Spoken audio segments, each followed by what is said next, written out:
તો હેલો મિત્રો, કેમ છો? મજામાં ને? ઉમ્મીદ કરું છું કે તમે બધા મજામાં જ છો. તો આજના વિડીયોમાં આપણી પાસે છે લાઇટર.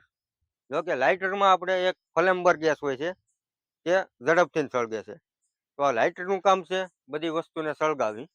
તો શું થાય છે કે આ લાઇટરને હું સળગતા તાપમાં નાખી દઉં, શું બ્લાસ્ટ થાય છે તે જોવા માટે તમે છેલ્લે લગન બન્યા રહેજો.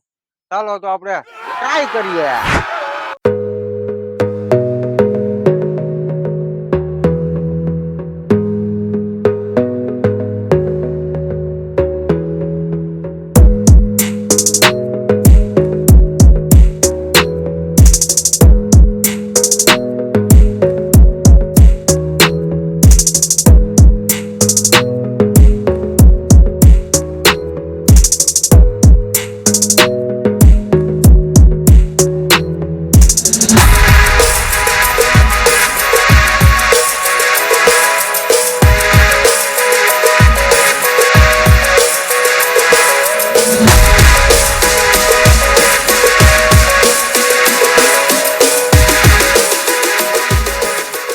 હવે આપણે તાપ કમ્પ્લીટ કરી દીધો છે ને હવે આ લાઇટર ચાલો તો હવે આપણે આ તાપની અંદર નાખીએ ને જોઈએ કેવો ધમાકો થાય.